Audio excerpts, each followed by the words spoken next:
Jess on his right. Hey, hold up. Don't start a fight. He's got you covered with all the sports. Don't fret, he's wearing shorts. It's time for Waking Jake in the morning. Waking Jake at night. Jake sucks.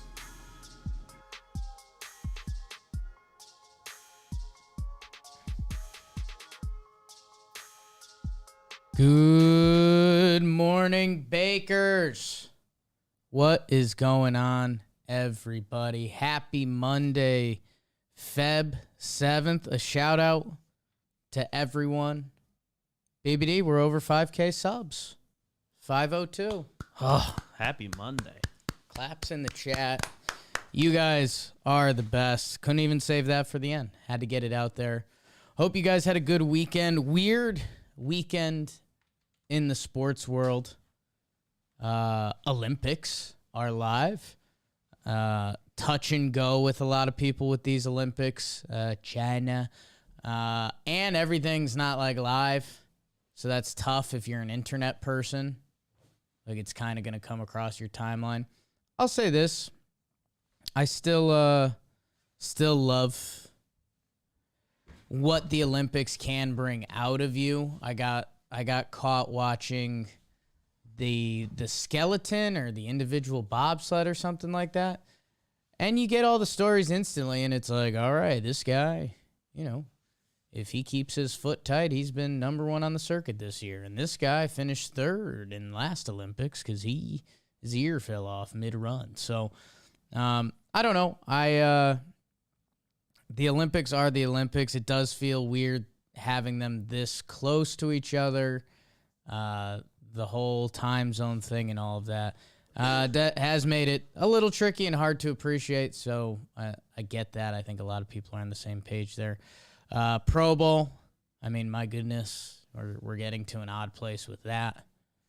At a certain point, do we just not play the game? Because that's bizarre. Some touch going on. Not a lot of heart.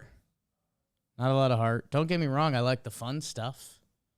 But Fun stuff's fun. Fun stuff's always fun. I'm seeing some comments in the chat right now. My goatee is gone. I literally just shaved it. Me and BBD started the episode with me and him in the bathroom. I shaved. Yeah. The bathroom where multiple people can be there at once now. Yeah. We didn't have the first couple years here. Here, yes, at the company as a whole, a lot of individual trips. And I mean, hey, early return. A little bit more of the understanding when facial hair guys hate to see it leave. I understand that feeling a little bit. Feels a little weird. Feels empty on the face right now. So the goatee, I'm sure, will be back. Jessica's nightmare.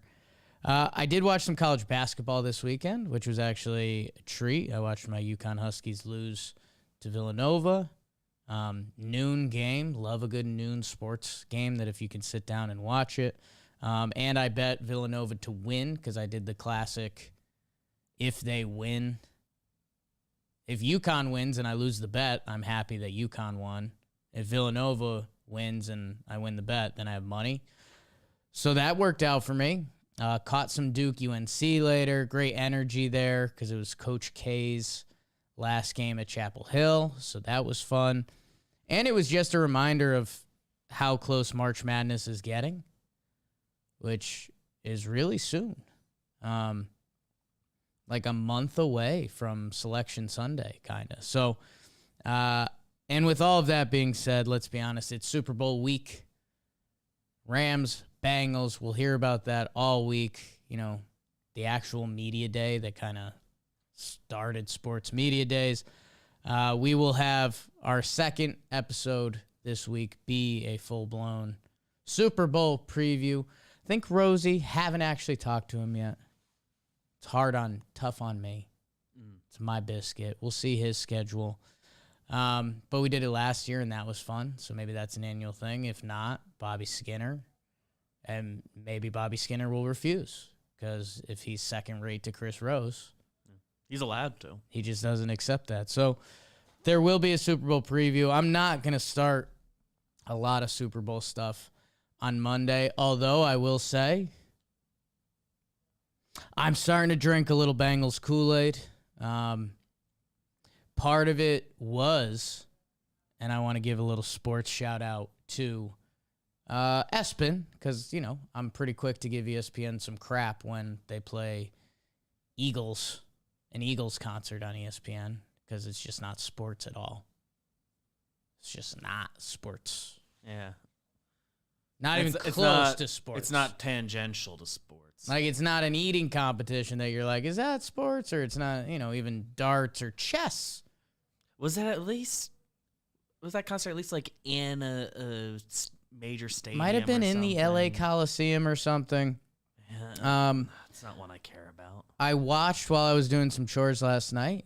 Laundry, I'll be specific. The Tuck Rule, 30 for 30. I caught a chunk of that. Was pretty good. Haven't really watched a 30 for 30 in a while. I feel like those had a period where it was like if you were a sports fan, you almost had to keep up to date on the 30 for 30s. I think everyone at some point has had like a catch up, like they watch like 15 of them in a month or two, and like now it's hard to keep up. And I find out so late that one came out. I'm like, oh, well, I would have liked that, and I'll catch it eventually. So it was pretty good. They had Tom Brady and Charles Woodson together, like rewatching it, which at first was tough, but you kind of knew that was going to be tough. It's just two athletes and you're letting them run with it. But once they got into it, it was pretty good. And man, you just BBD, I know you know a lot of the story, but I mean, 2002, you're 8, 7. I turned 5 in 5? July of 2002. Oh, how many people are over there? Here's a quick naughty anecdote for this morning, and I think I've told it on Wake and Jake, but one time one of my friends was hooking up with a girl, and she reached downstairs and said, "Let me see what we're working with." And that's just always been one of my favorite phrases. So, but the whole story of the Tucker Rule is really good. Like, dude, Drew Bledsoe was like a dude. Like, I'm trying to think of the comparison. He signed, at the time, the biggest contract, and then he came back and he was healthy, and Brady, like, hadn't taken off yet. Dude, there's some stuff around it that's nuts, and like any 30 for 30, when you relive it, you remember all the little details. It's like, oh yeah. I haven't seen that specific 30 for 30, but I watched the Brady doc, and that's Brady's first Super Bowl, if I'm not mistaken. That year. Yes. So he so they cover a lot of the same stuff. Yeah, I caught. They played the first episode of Man in the Arena after it, and it's, again, very well made. It's such Patriot Kool-Aid that it was tough for me to absorb. Yeah, it's like a little less Patriots-y by the end, but it's also because they lose the Super Bowl. There's like 3 different episodes where they lose Super Bowls, right? So that helps. That being said, the Tuck Rule 30 for 30 was really good. You know, I don't want to give away too much. But I mean, Tom Brady and Charles Woodson are 2 all-timers. Part of the secret, so I guess I'll give this away, is that the Raiders knew what play was coming. I won't give the whole thing away, but like kind of an all-time player pulled an all-time cool move where he basically found out the call. And yeah, it's just how much history changed because of that. The Patriots going to win the Super Bowl.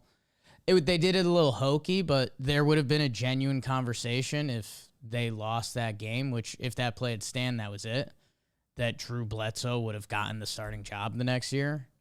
Yeah. Because Tom Brady was like, you know, I lost the game. Like that's not on anyone. So 30 for 30 is still good. There's a little bit of a sports update. And people, like we stumbled into last episode, I think we'll talk a little baseball. You know, we've got a baseball community here. I've been teasing our QB standings. I decided, well, A, it's hilarious to keep dragging it on because we've been talking about it for weeks, but also we should let this Super Bowl happen, right? because one guy is going to go up a lot. Yeah, one of those two, whichever one wins, I think goes up a tier. I don't know what it'll do for overall. I think Joe Burrow has better leap potential than Matty Staff. At the same time, I think Matty Staff has bigger poop his pants potential a little bit. So we will wait on that. And we stumbled into, which I think was really fun for baseball fans, was a nice little AL preview. Last episode, we thought we might get through the whole league, but we're just so into it. Just where the teams actually stand, because there will be a day when baseball comes back, and then we're going to have to be in hyperdrive. And by the way, it doesn't look like that day is coming too soon. We finally got to the ugly parts of the meetings, which we felt coming, / things are getting out in the public. All the players getting their tweets out. MLB said they were going to bring a proposal. Then they said they were not going to do that. They tried to bring an arbiter in. MLBPA said, no, let's do this ourselves. And here we are. I suppose the silver lining on it. I mean, sure, it's a time where it feels at its most bleak and like they'll never come together. But it is kind of the part that these things spark real conversations and maybe some meeting in the middle begins to happen. Yeah, it's a necessary part of the process. Quick ad. I was on The Compound, this week's episode of The Compound with Ian Happ, Dakota, Zach Short, producer Tom. And we talked about it a little bit on the episode. We talked about it a little bit off the episode. And, progress was and is being made, and there were good vibes, and this is the first real hurdle. So, by the end of this week, I think the owners are getting together and they're supposed to counter, which is kind of weird. But yeah, we'll see. We'll see if they can continue. Gonna be a big labor rep of talking baseball after this ad. Big labor rep coming up, and yeah, we'll. Man, I don't know. February 7th. I mean, we're at what are there? 4 weeks in February. We got about 3 weeks to come up with a deal to save games, and that just doesn't seem possible. Yeah, it feels. When you start doing the math about free agency needing to continue, trades, did the Rule 5 draft happen? People were debating that. I don't think it happened. The minor league phase did because it's guys right. not associated with the 40-man. I think that would still have to happen. They've said they're still going to do that. Arbitration for players hasn't happened. Yeah. Some guys agreed to deals before the lockout, but Gio got his, and there's some others. But. So there's the spring training side of it, which you kind of need to give guys a week to report, and then they need 3 weeks to get ready or so, at least minimum. And then when you factor in all the other stuff, even March 1st kind of wouldn't be enough. I'll tell you what is enough, Bakers, and I need you guys to give some love today. We got a new partner at JOMBOY Media, Masterworks. Masterworks. And if you go check it out, me and BBD were looking at this, and we're like, hey, what's going on here? We're both cultured guys. We're both money guys, big time. Big time money guys. Masterworks, it gives you access to, and people might not know this about the story, Ellies. We are art people. My sister runs the Syracuse art department, Syracuse YMCA art department. And what Masterworks does, basically, you can go in and invest on art, and you might not be able to own your own Picasso, code for Picasso, or Warhol, Monet, or whatever, Banksy, he's in there, but you can invest in it. So it's basically, if you're investing in crypto, homes, whatever you're doing, diversifying, invest in the arts. That's what I always say. Go to masterworks.art, masterworks.art/Jake. So think about what I just said. Masterworks.art, like that, /Jake, and go click around. I did this morning because I wanted to know. If I was going to push this on the Bakers, I want to know. And it's actually pretty cool. Art prices continue to basically go up in value. They kind of always have. And you can get your piece of it. So if you're diversifying or if you're just curious, like it's a whole kind of new world. I know Fayao in here is a curious cat. A lot of curious people amongst the Bakers. Masterworks.art/Jake. Go check it out. Art. I tell my sister every day. And I actually just got my first piece of art from my nephew, Emmett. Ooh. He sent me a piece of art in the mail.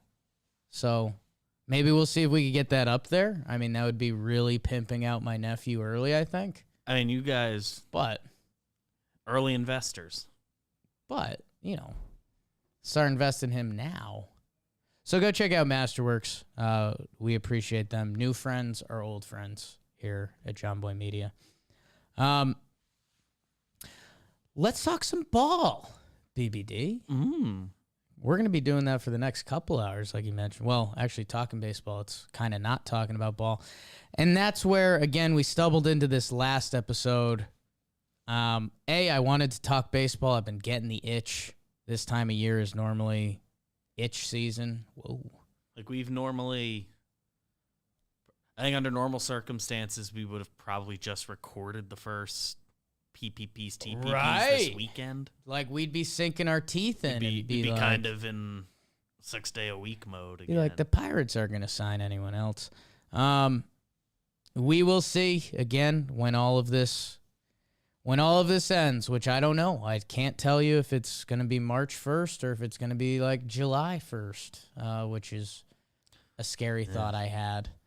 Can I make one confession? Yeah, absolutely. For me personally, wouldn't hate if it's like if it's enough down the line that like we delay the season like 2 weeks. I got an invite to a close friend's wedding. That's October 7th, which is a tough time for us. Ah, okay. So if we can move the postseason back like a week, I'm good. Okay. But, okay, we'll work on that. yeah. And this is how I'm telling you that. Okay. For it's out 8 there. months from now. Message received. Where is it? Like South Jersey. Okay, we can get you in and out. Yeah. We'll get you in and out. Yeah, I have a wedding April 8th. So if the season gets delayed by 2 weeks, that's almost when. Anyways, people, enough wedding talk. Let's talk about the teams that are, because we did this last episode for the AL, so if you missed that, go check it out. And, I guess the point for me was when this all starts going down, we think the Yankees are going to sign a star shortstop. A lot of people think that. Excuse me. But right now, rosters on paper, like I think Toronto and Tampa right now both have better rosters than Boston and New York. In that division. And, I mean, part of the point is I do think those teams are still going to make big transactions. But, I had like a little thing this weekend. Like, Toronto could probably do one more, like FU move, huh? They still might. And Blue Jays fans, man, they've been all over us. They were mad at our Talking Baseball episode with the top 10 free agents saying they're not going to. The Toronto crowd has been convinced that this is their window, which I don't think is wrong, but that their front office is willing to spend big Steve Cohen type money. And for me, it's never been a doubt of that. Like, I know they have money. I know they have a big audience, big TV contract, all of that. For me, it's just you need to see it because I think Toronto needs to outbid people because it's moving to Canada. Like, and the thing that and the NL episode is becoming pretty AL heavy, so I'll keep it brief. But they probably get a trade for a guy that has 2-ish years left, and that way they can't like veto it. But and then when that guy's up, the guys they already have need to start getting paid. So that would Jose Ramirez fits their timeline. Wow. I mean, yeah. Hey, the Blue Jays could still go nuclear. For this exercise, wanted to see where everyone's bearings are at. So when the floodgate does open, and we're like, oh. Everyone's wondering if the Mets are going to make more moves. They've been saying they are. I think our guy Heyman tweeted out the other day. Are the Mets the current number one in the NL East. And I guess we'll start with the East Coast again because we're East Coast bias. The New York Mets already had themselves an offseason. Starling Marte, center fielders. I've been saying it on Talking Baseball for a while. Compare them to center fielders. What Starling Marte did last year was pretty nuts. Miggy Rojas, a guy I essentially trust with my life for basically communicating with him once, swore by Starling Marte. They also signed Mark Canha, who's been as solid as they come the past couple years. There's a lot of good butter knifing you can do with Mark Canha. Good on base guy. Eddie Escobar. Love me some Eddie Escobar. Will Robinson Cano come back for them? That's a fun one. And by the way, Max Scherzer to a massive contract where they now pair DeGrom, Scherzer, Taijuan Walker, Carlos Carrasco, Tyler McGill. So the rotation kind of does thin out, especially when Taijuan Walker, love him, friend of the pod, he had as good of a first half as Taijuan Walker could have, and then he had as bad of a second half as Taijuan Walker could have. So going into year as your 3, that's a little scary. Cookie Carrasco hasn't been the same for a couple moons now. McGill, a kid, showed some flashes. Not going to write him off at all. Could easily see them targeting one more like solid guy. And from the end of last year, the Mets have still lost a lot. I know Syndergaard was out, but he's gone and he won't be an option to come back. Javi Baez ended the year on the Mets last year. He's on Detroit. Marcus Stroman was super consistent for them last year. He is a Chicago Cub. Rich Hill is gone. Aaron Loop in a 0.95 ERA is gone. Conforto. Familia. Betances. What happened, Dylan? Come home. That being said, the Mets have a lineup. Nimmo, Marte, Lindor, Alonso. They have Cano in there for now. Canha, Escobar, McNeil, McCann. And I guess the bigger thing for me right now with the Mets, let's say you think Robinson Cano is done. Because guess what? He was 39 and he was on PEDs. I'm not going to argue with you. Right now on their bench, J.D. Davis, who can hit. I don't think he can play any defense, but he can hit. Really hit. Also, Dom Smith. Dom Smith, who after the 2020 season, people were talking about him being one of the top 5 young hitters in baseball. I think people were reaching and hoping. I do think Dom Smith's a good baseball player, and I think the Mets have messed with him a little bit because he really hasn't had a position to play, and I think the Mets would admit that. I think Dom Smith would admit that. So, I think the Mets offense has new pieces. Starling Marte, Canha, Eddie Escobar. I think they've got depth now with J.D. Davis, Dom Smith. The Mets are a strong team. Let's be honest, it's all going to come down to DeGrom and Scherzer's health. Scherzer, there's no reason to doubt it, except the fact he's 37 and a half years old. A couple injuries popped up in recent years. He had the thing in the playoffs this year. But not missing crazy time or anything, or seeing diminishing results. Yeah, it seems like if that happened in season, would have skipped a start, and he's probably fine. I mean, DeGrom's kind of got the bigger injury scare. Yeah. DeGrom's stats last year: Silly. 15 starts, 92 innings, 146 strikeouts, a 1.08 ERA. And for a while into the year, don't know where it exactly landed, but I remember going pretty deep in. Everyone was talking about he's driven in more runs than he's given up. Right. Just hitting stuff. Former shortstop. So the problem with the Mets is also they are the Mets, and they're in the division with the Atlanta Braves.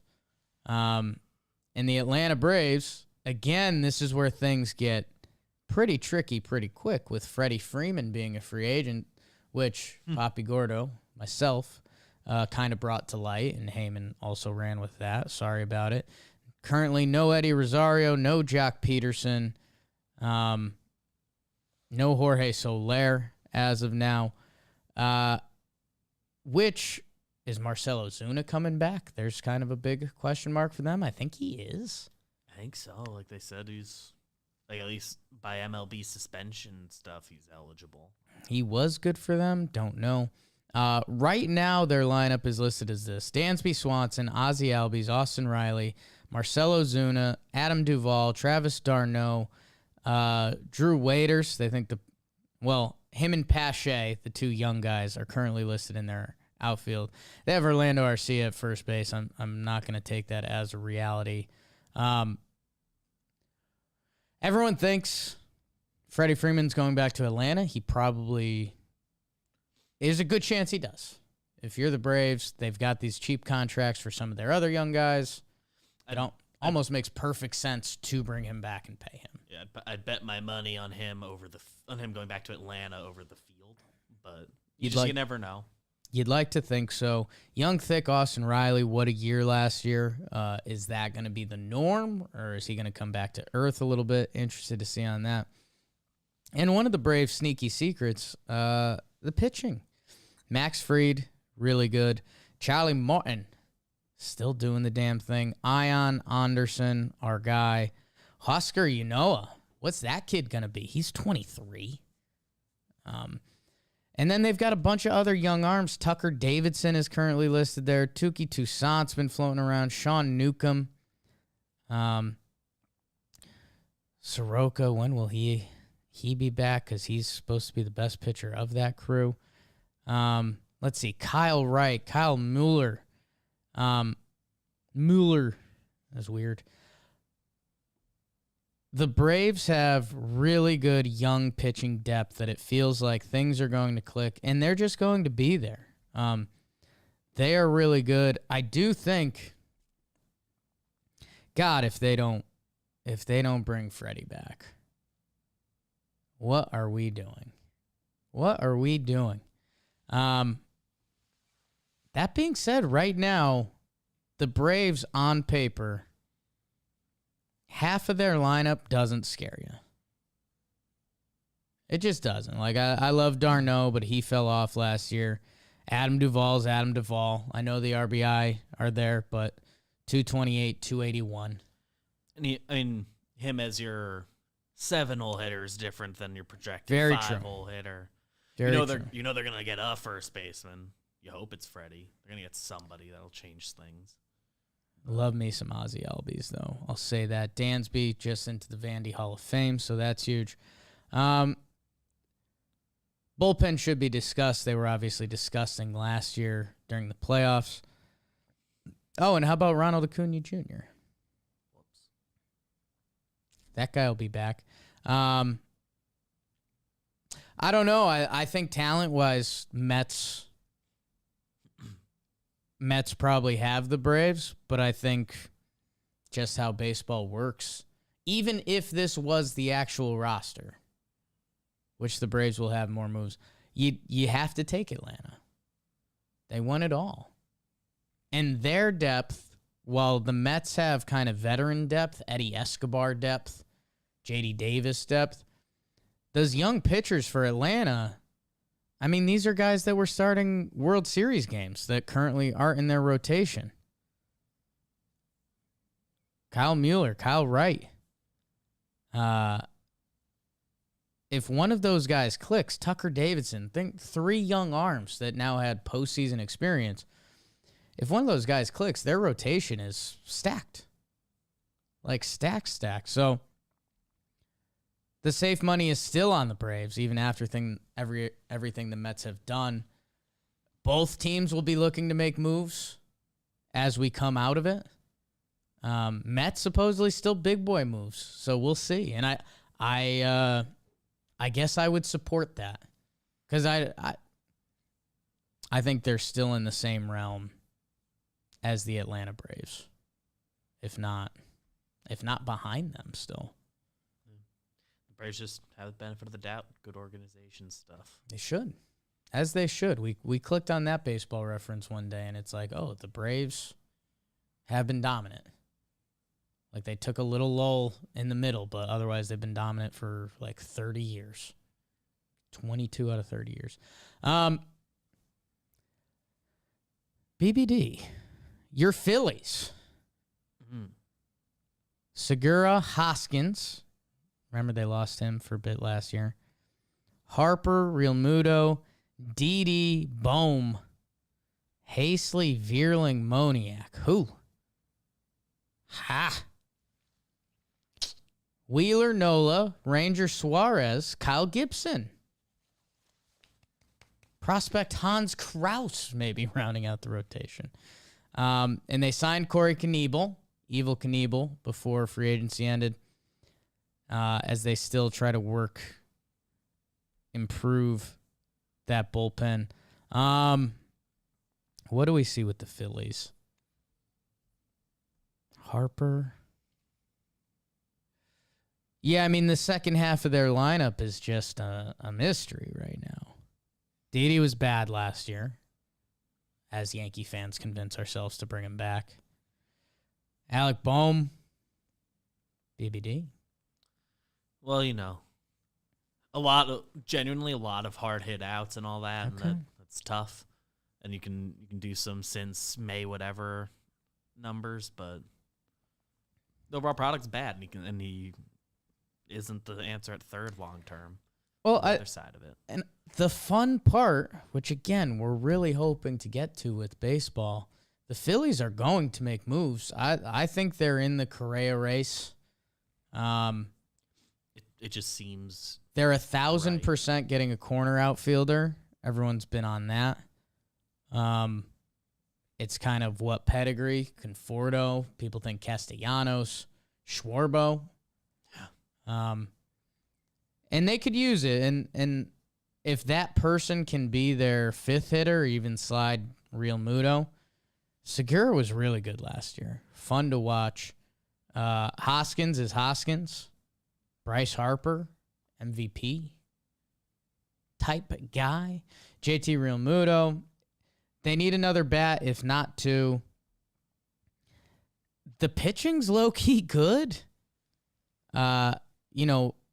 Phillies, it felt like forever the statement was Wheeler, Nola, like however far they'll take them. Ranger Suarez broke out last year. Like, let's see what he's got. 1.36 ERA and 106 innings pitched. That's pretty nutty. several roles. Gibby is our guy. 30 starts to the tune of a 3.71. So I don't know. The Phillies just have been such the Phillies.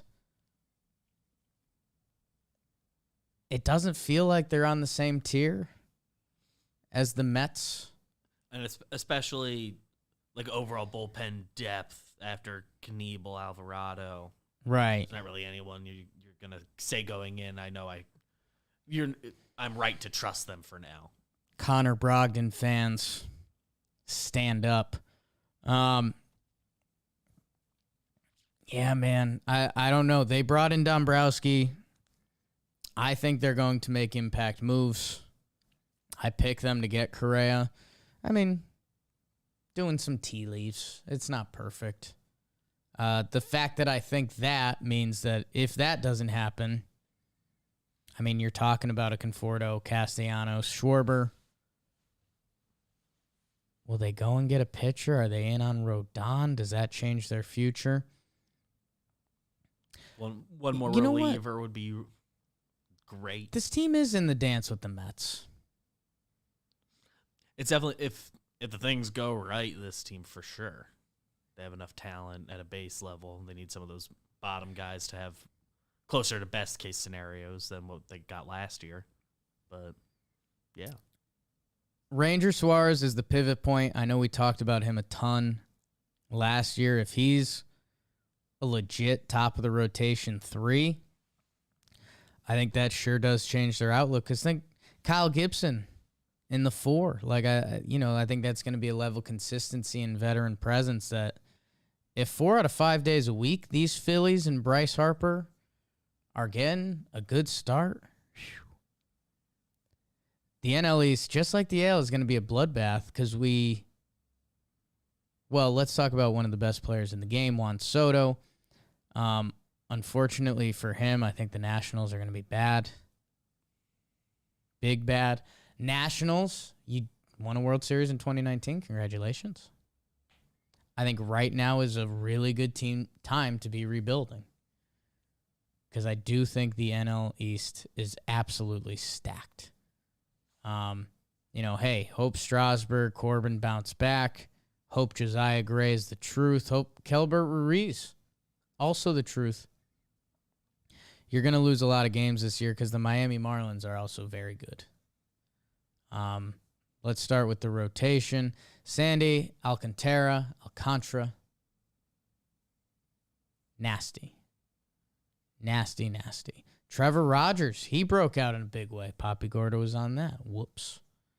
Pablo Lopez, really good. They traded for Jesus Luzardo. He was a massive prospect as of 2 years ago. Got knocked around a little bit. Came over to Miami, didn't look super bad. Good movie. They're going to pitch. It's how much do they hit. Right now the lineup is Miggy Rowe, Jazz Chisholm, Avisail Garcia. They signed him, if you remember that one. Jesus Aguilar. And then it's Sanchez, Brian Anderson, Joey Wendell. We love Joey. Brian De La Cruz, Jacob Stallings. Jacob Stallings won the Gold Glove last year. Seems like they're making that bet at catcher, that their catcher is going to be 9-hole defense. They still just need boosts. Right now, center field and left field with Brian De La Cruz, and I don't even know if it's Jesus or Jesus Sanchez, which I don't want to be a shot fired at him. But the fact I don't know is a bad thing. I've really wanted them to get Castellanos. It feels like their offense needs that boost. Like, Jazz Chisholm was so much fun last year. His final stat line, 248 average, 303 on base, a 425 slug. So, like, hey, it's a really nice rookie year, especially for a second baseman. 18 homers, 23 swipes. I love it. This lineup needs some more juice. When they signed Avisail Garcia, I said that's a fine signing as long as they get a more impact bat. He's great as part of an offseason where you get more impact bats and pop. He's good. Like, it kind of what you were saying before, Adam Duvall as a 5 or a 7 hitter is different. Avisail Garcia as a 3 or a 5 hitter is monumentally different. And they still need that. They need that in droves. Like, Brian Anderson and Joey Wendell, those guys can be pesky at the bottom part of the lineup. They could be super pesky. I mean, it's Joey Wendell, people.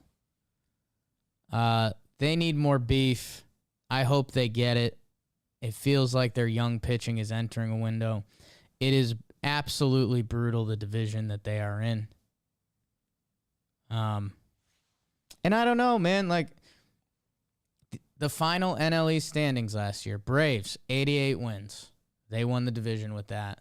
And again, reminder, almost everything went wrong for them the first 66% of the year. And then it started going right. The Phillies ended up 82-80. I mean, yeah. So what are they going to add? I think it's got to be one massive impact piece or a couple. The Mets were 77-85. Sure, they've added a lot, but you needed to add a lot because you finished 77-85. Marlins were a 67-win team. Hey, they almost lost nothing, but you still got to add, and you need those young guys to get a lot better. It's the Braves division until it's decided.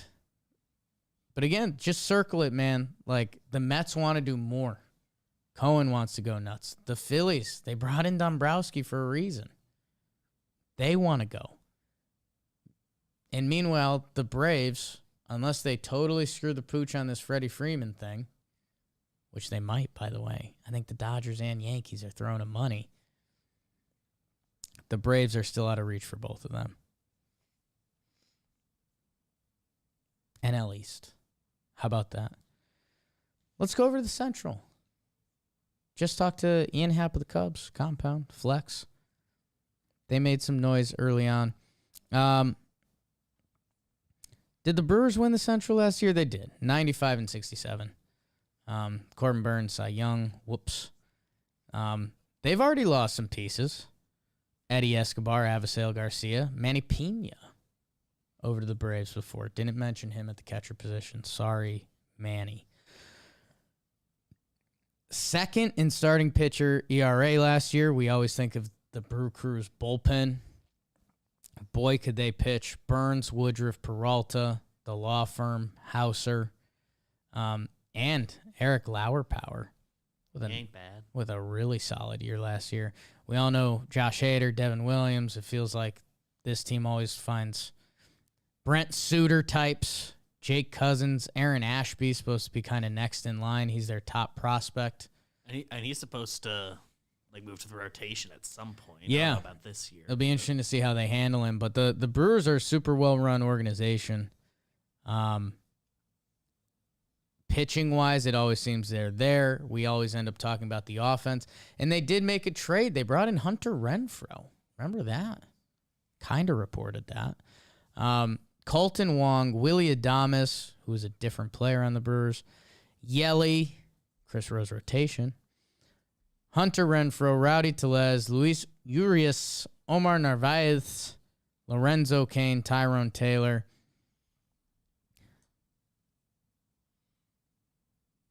Brewers are good. Brewers are good. It's Brosseau's there. yeah, I think Little bench pop versatility. I think the consensus statement on the Crew is that everyone wants them to add one more impact bat. And I get it. I want to believe Rowdy Tellez was who he was on the Brewers, but I can't confirm that. He was super nice to us, like the nicest a dude has kind of been. And not in like an over-the-top way, just like being a guy. So I love Rowdy Tellez. He was just like hanging out. He's chilling. Like Rowdy Tellez could have finished the RV trip with us and been like, all right, I'm kind of a big guy, so if you could give me a shotgun, that'd be fine. We've wanted them to pair the big bat with Yelly, and man, Yelly's numbers last year are pretty bizarre. And we'll see. There was some Schwarbo talk on the episode. Seems like a fit personality-wise and skill-wise. Yeah, positional versatility-wise. It just fits. For me, I don't know if they will, and I don't know if they need to, because I do like this team. And if I'm the Brewers, I'm one of the number one teams staring at Atlanta's model from the year before when they went out and they got Rosario, Soler, and Jock. If you're the Brewers, I think you can let this team run till the deadline. Find out what Hunter Renfroe you're getting. Find out what Rowdy Tellez you're getting. Find out what Urias you're getting. And then you make your move then. Why not? Like, look how well it looked for the Braves. They gave up nothing, and they got 3 of their bigger impact playoff bats. So I think they can do that. Find out who Tyrone Taylor is if he pans out. I like the Crew. They're running it back. They did lose some pieces. Again, love Eddie Escobar, and Avisail Garcia was out there every day for that team. So, yes, one of the big body free agents would be nice. But Renfroe, yeah, kind of in, replacing Jackie Bradley, who's a black hole for them. Brew Crew are like ready to go. Yeah, their lineup sticks out to me as like stronger than I would have said in my head. Yeah, I mean it's just Brewers. Like it's not flashy, and it's not like, I feel the phrase I got sucked into with lineups for a while was like, oh, look at their top 3 that can carry you. Like they don't really have that, but they don't have any like you either. You don't have outside of if the DH is there, currently listed as Tyrone Taylor in the 9 hole, which is a little sad. Sure. But Sure. And prove me wrong, Tyrone. Right, or maybe more importantly, moving guys around. The sign there is that the DH spot is open. Yeah, I mean that they go do the Schwarber thing. He'd be penciled in there, but he can go. Well, get Rowdy a day, get Yelly a day off his feet, whoever it is. That's where the Brewers might have a leg up with the DH coming over, where they may not have to pay the $20 million a year for Schwarber, but they could take a $6 million bet on a Luke Voit. Yeah, someone like that. So and it kind of doesn't. I don't want to say doesn't matter, but it's not. They don't have a specific position they got to target because they have an open slot. Right. And can do kind of whatever. They can let the market dictate a little bit. So, wow, a little excitement for my crew coming out of it. The St. Louis Cardinals finished second in the division last year, 90-72.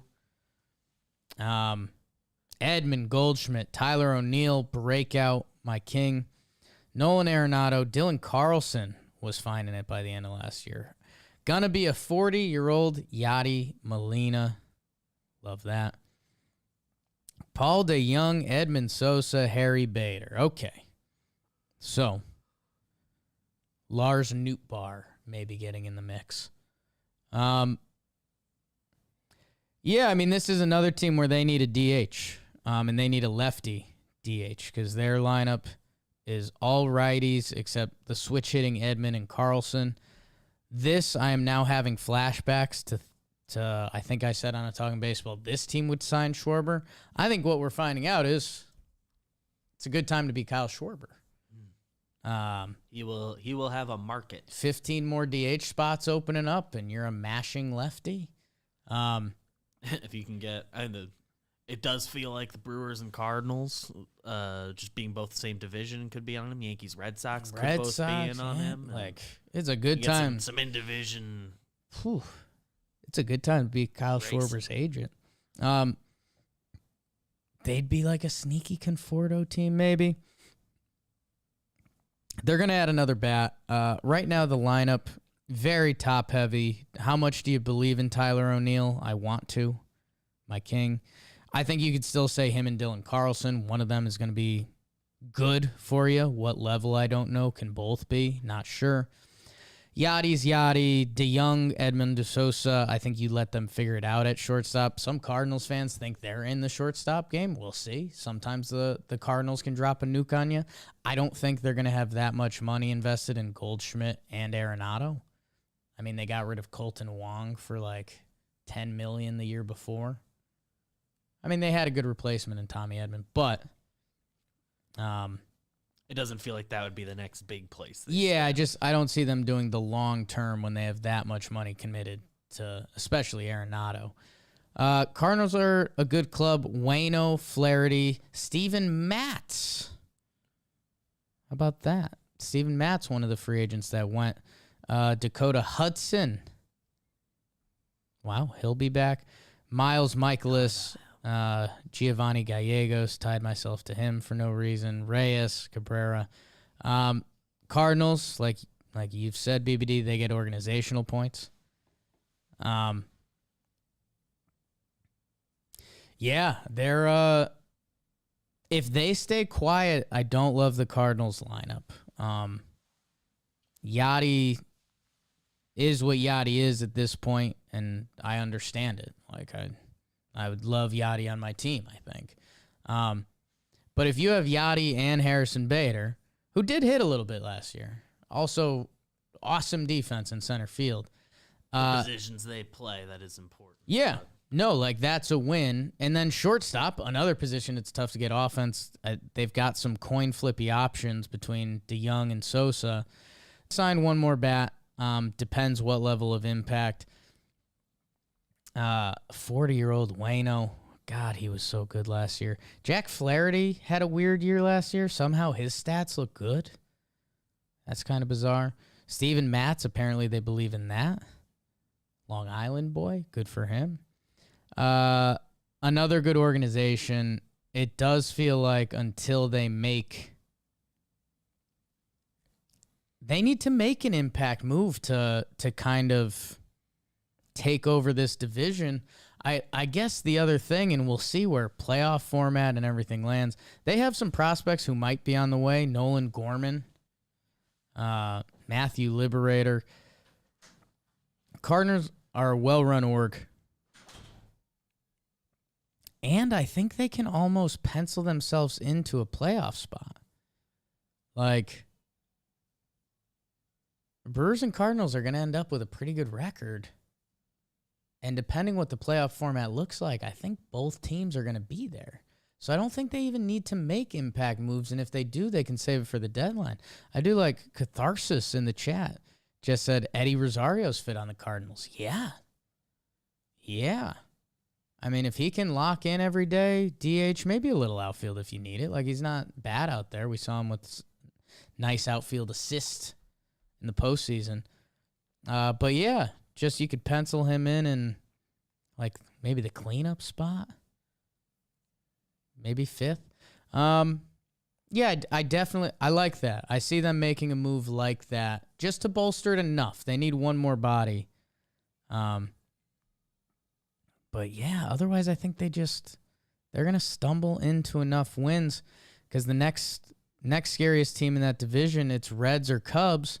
Cubs had a tough year last year, 71-91. Reds were 83-79. They were involved. Castellanos is a free agent, and man, was that guy a dude for them. If he is gone, he is gone, and that's brutal. And I feel like there haven't even been rumors of a return for him at all. I mean, again, maybe that's just rumor mill. Jonathan India broke out. Awesome. We love him. Jesse Winker is awesome, and we love him. Joey Votto found it again, and we love him. Eugenio Suarez has been in a weird spot for a little while.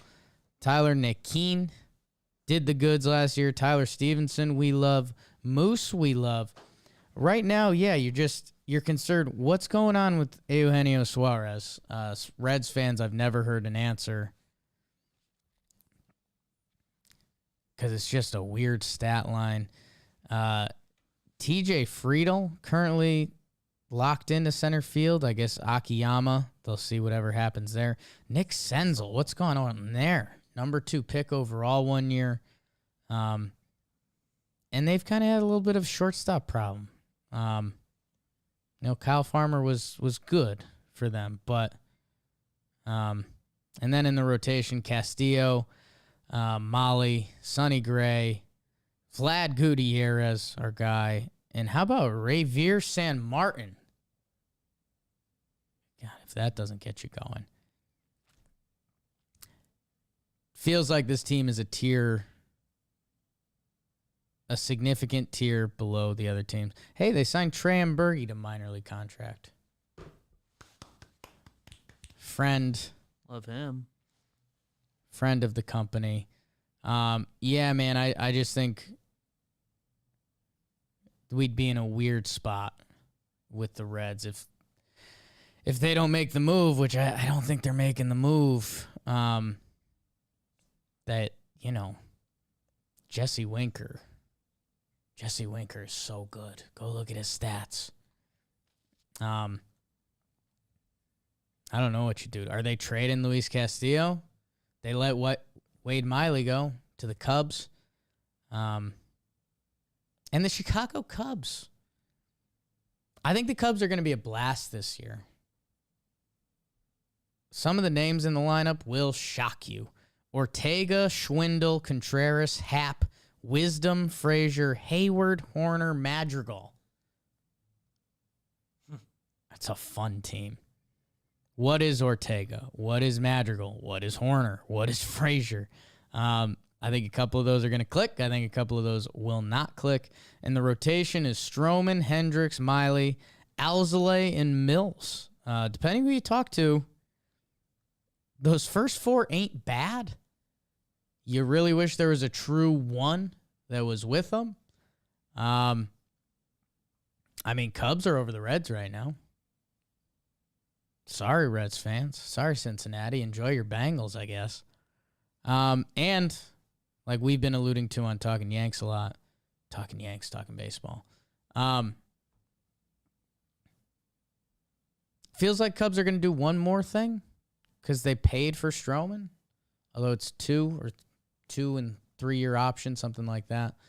Yeah, man, the Cubbies are a serious wild card. They're a team I would circle right now because that team's got a chance to actually be pretty fun. Their starting pitcher ERA last year was 27. That's horrible. That's real bad. They've added Stroman and Wade Miley. Man, if they could get in on Rodon. BBD, remind me, Rodon to the Cubs. I think they need that. Rodon to the Cubs. Noted.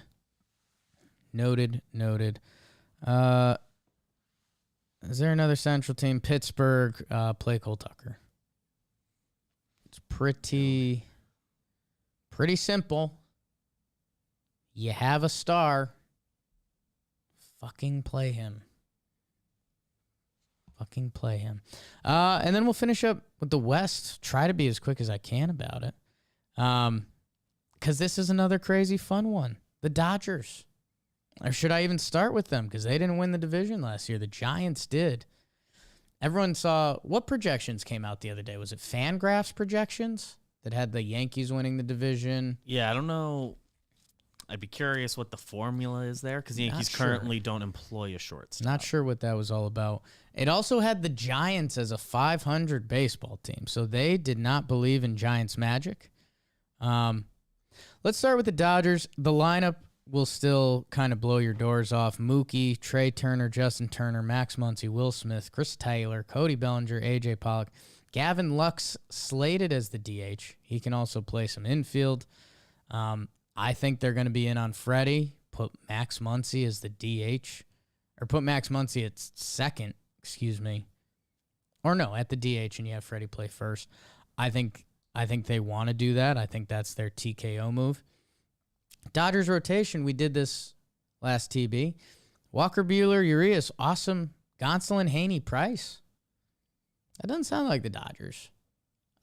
Which makes me wonder what's going on with them. Are they in on a Luis Castillo? Are they in on Rodon? Like they have currently lost a lot. Max Scherzer, Corey Seager, Clayton Kershaw. Is he going back? Kenley Jansen's a free agent. They lost Corey Knebel. Pitched big innings for them in the playoffs. Know who's another free agent for them, BBD? Cole Hamels. That's really good. That's good stuff. Their farm system ain't what their farm system used to be. They are in a window. Dodgers are huge players when we come back. Right now, the Dodgers ain't it. They're a lineup. I should be giving them more credit for that. Although, Cody Bellinger was bad last year. They're a lineup with 2 studs at the top of their rotation. Everything outside of that isn't as Dodgery as you'd think. Trinan, Hudson, Vesia, Brewstar, like Tommy Kahnle, hopefully pitching for the Dodgers this year. Forgot about him. That being said, it's a brutal division. And do you believe in San Francisco Giants voodoo magic? Some places don't. And it's when you look at the lineup, you start to get it. LaStella, Belt, Crawford, Lamont Wade Jr., Longo, Yaz, Ruff, Duggar, Bart. Logan Webb, DeScalfani, Wood, Cobb, Beatty in the rotation. It's just a different level of names. Tyro Estrada on the bench, though. Watch out for that. Jake Russell in the chat. Tell that fraud Trevor Plouffe I never want to see him in Seahawks gear again. Done. Done. I will be glad to share that message with him. Giants fans, you guys are going to have a brutal rest of the offseason when it kicks back in because nobody is going to believe in you. And I'm sorry. It's all due to star power. Gossman's gone. Chris Bryant, we'll see if he's gone. They had magic last year. I think Posey, man. I think Buster Posey was so huge for that team. And like that's obviously not a hot take or anything. It's just a matter of how much did he affect the pitching? How much did he affect the hitting? Hey, they were first in bullpen ERA. They were third in starting pitching ERA. If they do that again, they will compete. They also had the fourth highest OPS in baseball.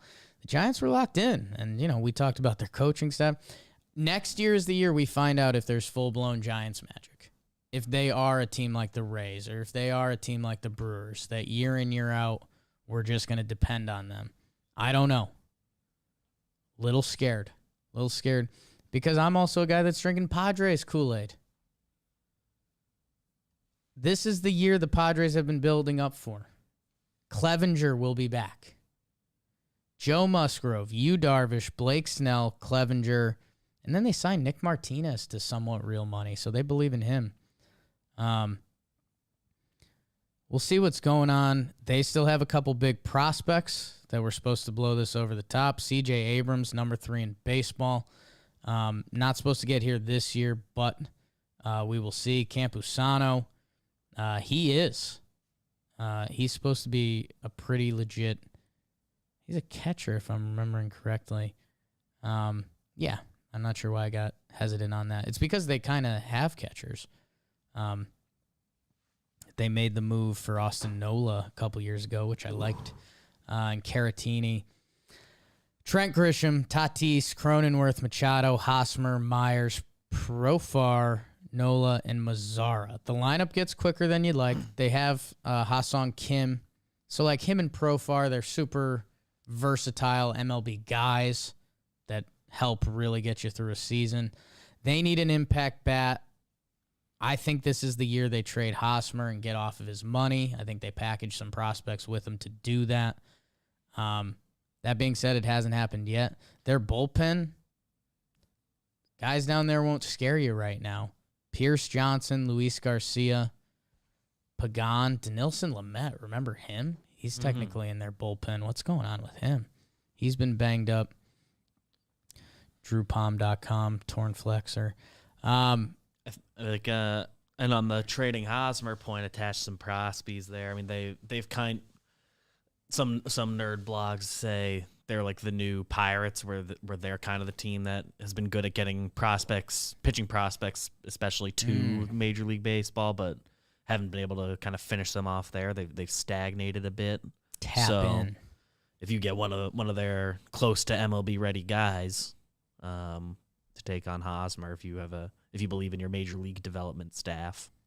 Yeah, I guess I've been drinking the Padres Kool-Aid because I do love their rotation. I think Musgrove, Darvish, Snell, Clevenger can bring them through a full season kind of on their own. Never mind Fernando Tatis Jr. if he's the best player in baseball, which he can be.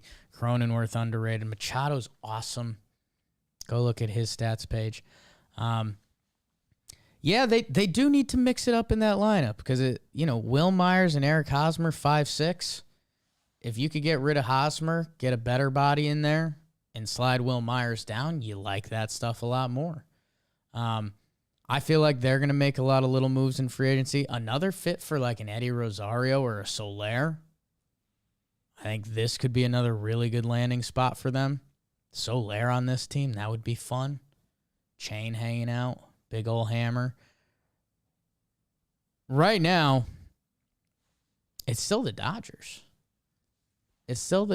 Although I will say, hey, Dodgers starting pitching, we talked about it. Buehler, Urias.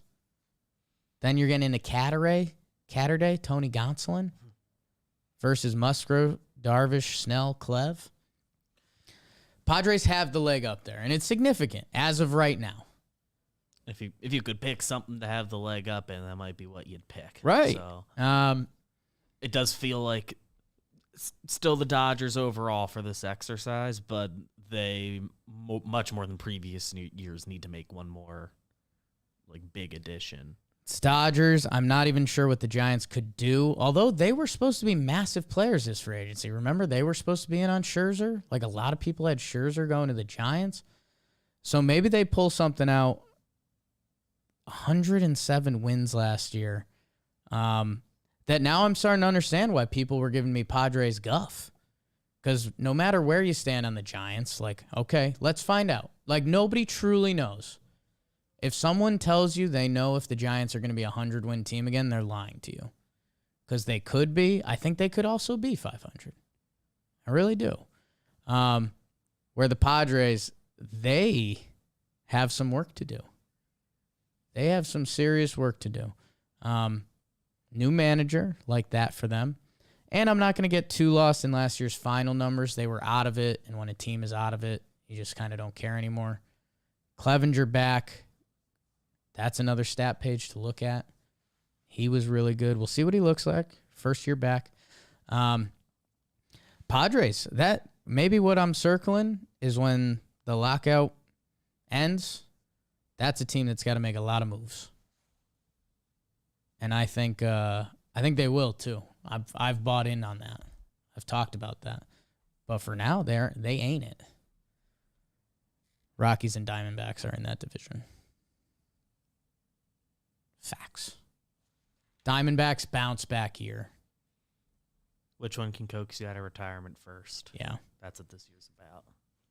Rockies did win 74. Retire. Rockies did win 74 games last year. They deserve a little Good at more home. love. But they should be losing Trevor Story and John Gray. Already lost one confirmed, Yeah. and the other's about as confirmed as it can be. Yeah. God damn it, Rockies. D-backs jumped the Rockies this year. Like, lock that in, Januel. Hard. All right, people. We got lost in the sauce for a little bit. Hope you learned something there. Like Cubs and Padres. I think Cubs, I drank a little Kool-Aid today. Padres, I spat a little out, but I want more.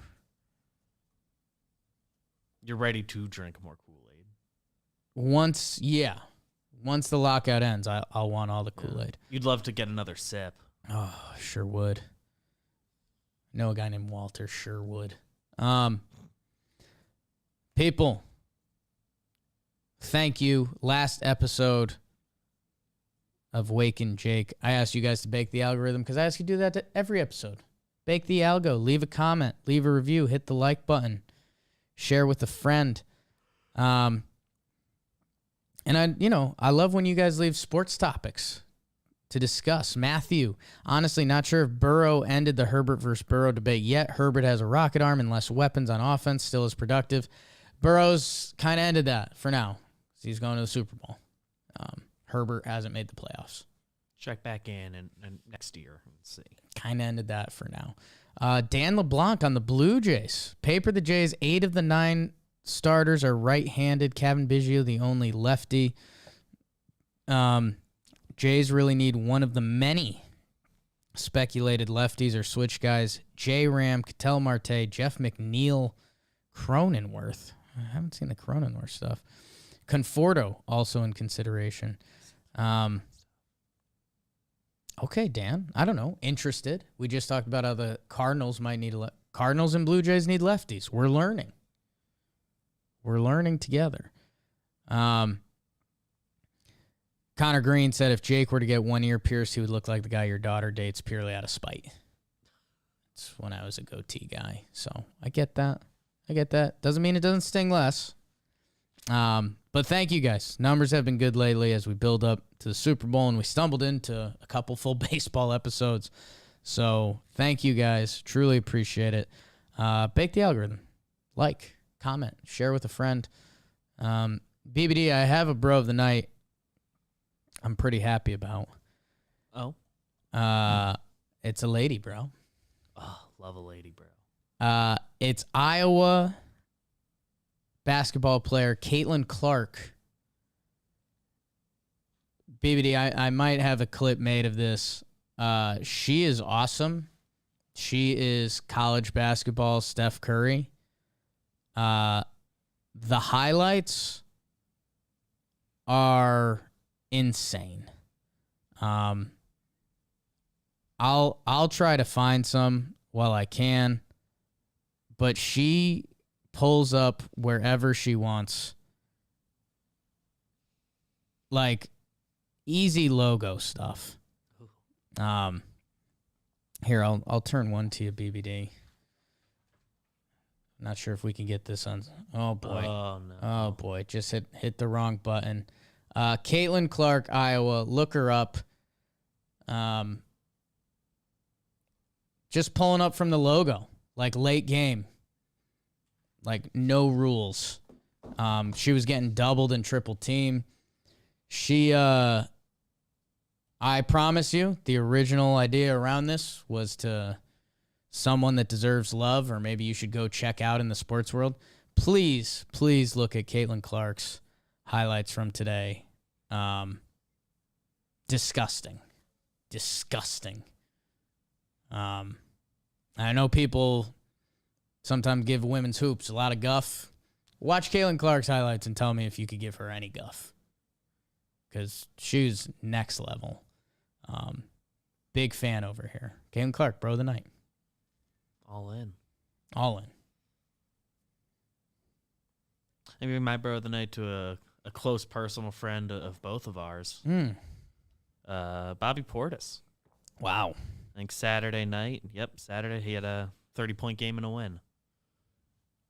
And did a shot with him once. So Yeah, big time. you were there. You participated. Yeah. Bobby Portis is the Worst man. I've ever felt, but that opportunity was there. Oh, that's I was right. dead. I forgot you died that day. That was wild. Wild stuff. Yeah, I love Bobby Portis. All time, forever. We'll have him on this show at some point. Yeah, fail. No, slang is the good, disgusting. Caitlin Clark is, yes, so good. All right, Bobby Portis, Caitlin Clark, studs. People, talking baseball coming up in a little bit. #1 labor pod in the world. Talking Giants, they were rolling. They were at Senior Bowl all week. So if you're in the depths of that, they've got a ton of stuff, ton of content. So much Giants coaching stuff. Oh, yeah. How about that? Chris Rose rotation. Yelich, Miggy Rojas. Guys. Dudes. And last week, just listen to that. That was good. So much stuff. Big reveal later this week. Oh, yeah. Whoa. Get ready. That snuck up. Get ready, people. Get ready. Enjoy your week. We will see you. We will bake later. Super Bowl bake. Whoa.